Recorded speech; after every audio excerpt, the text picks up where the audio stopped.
नमस्कार। आप सभी भाई बहनों का मेरे चैनल पर स्वागत है। हम चर्चा कर रहे हैं साधन पाद के बारे में। साधन पाद में अष्टांग योग के 5 अंगों के बारे में बताया गया है। यम, नियम, आसन, प्राणायाम और प्रत्याहार। अष्टांग योग में जो पहला 5 अंग है उसको बहिरंग कहा गया है और जो लास्ट को 3 अंग है उसको अंतरंग कहा गया है। साधन पाद में बहिरंग साधन के बारे में कहा गया है और बाकी जो 3 साधन है उसको विभूति पाद के लिए रखा गया है। ये सारे समाधि के लिए साधन है। समाधि तक पहुंचने के लिए जो साधन किया जाता है इसमें से 5 बहिरंग है और 3 अंतरंग है।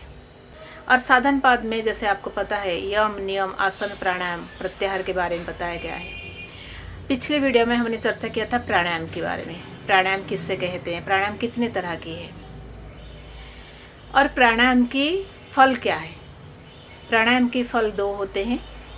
सूत्र संख्या 52 उसमें लिखा गया है, प्राणायाम ज्ञान के ऊपर जो आवरण आ जाता है, आवरण चढ़ जाता है, प्रकाश को आने नहीं देता, उस आवरण को क्षीण कर देता है और ज्ञान का प्रकाश आ जाता है।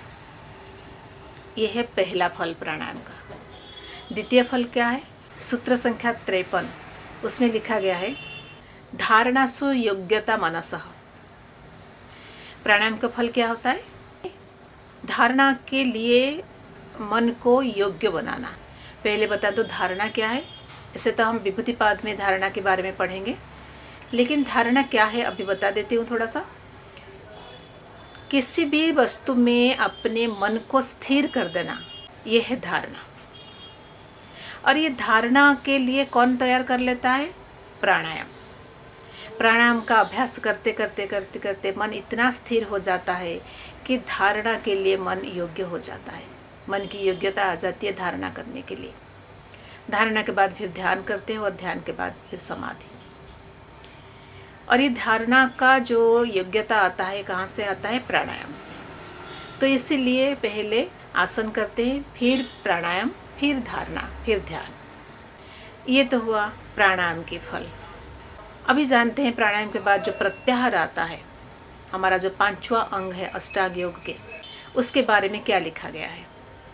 54 नंबर सूत्र में महर्षि लिखते हैं, स्वविषय संप्रयोगे चित्त स्वरूपानुकार इवेन्द्रियाणाम प्रत्याहारः। स्वविषय संप्रयोगे, अपने विषयों के संबंध से रहित होने पर इंद्रियों का चित्त के स्वरूप में तदाकार हो जाना ही प्रत्याहार है। इंद्रियों का चित्त के स्वरूप में तदाकार हो जाना ही प्रत्याहार है। स्वविषय क्या क्या है? जैसे हमारी इंद्रिय है, आंखें जैसे कोई अच्छी चीज़ देखने के लिए चाहता है, जीभ अच्छे स्वाद के लिए चाहता है, कान अच्छा शब्द सुनने के लिए चाहता है। ये हमारी इंद्रियों की चाहत है। तो हम इंद्रिय की वशवर्ती जब हो जाते हैं तब इंद्रियों के हिसाब से हम काम करते हैं। लेकिन जो प्रत्याहार सिद्ध हो जाता है तो ये सारे इंद्रियां बस में हो जाते हैं। तो प्रत्याहार का मतलब क्या है? इंद्रियों को वश में करना।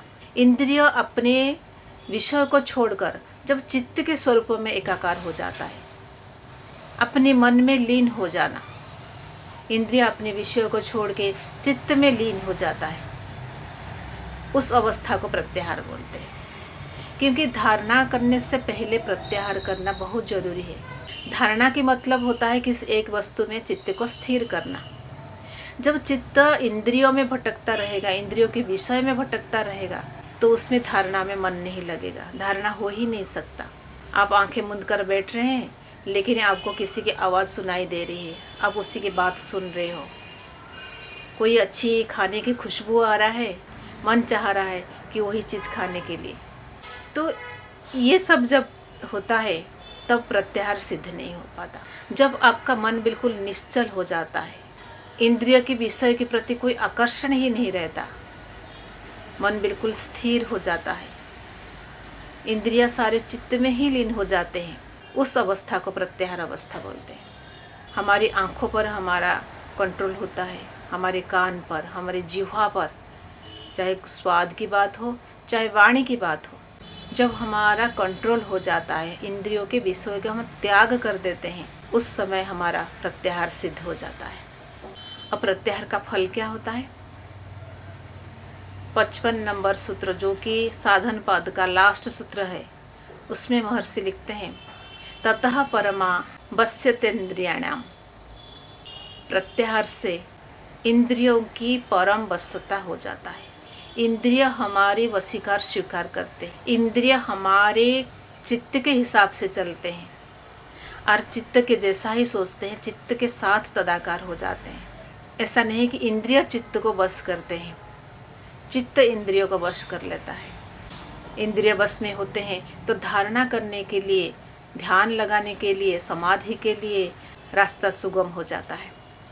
ये थे 5 बहिरंग जो कि साधन पाद में चर्चा की गई है। जैसे मैंने आपको पहले से बताया है, अष्टांग योग में 5 बहिरंग होते हैं और 3 अंतरंग होते हैं। ये सारे साधन की प्रक्रिया है और ये 5 बहिरंग साधन जो है, यम, नियम, आसन, प्राणायाम, प्रत्याहार, इसकी चर्चा साधन पाद में की गई है। और बाकी जो 3 अंतरंग साधन है वो विभूति पाद में उसकी चर्चा की गई है। उसमें धारणा, ध्यान, समाधि आते हैं और ये धारणा, ध्यान, समाधि को संयम भी कहा गया है। इसके बारे में जानेंगे अगली अध्याय में। तब तक के लिए आज्ञा दीजिए। नमस्कार।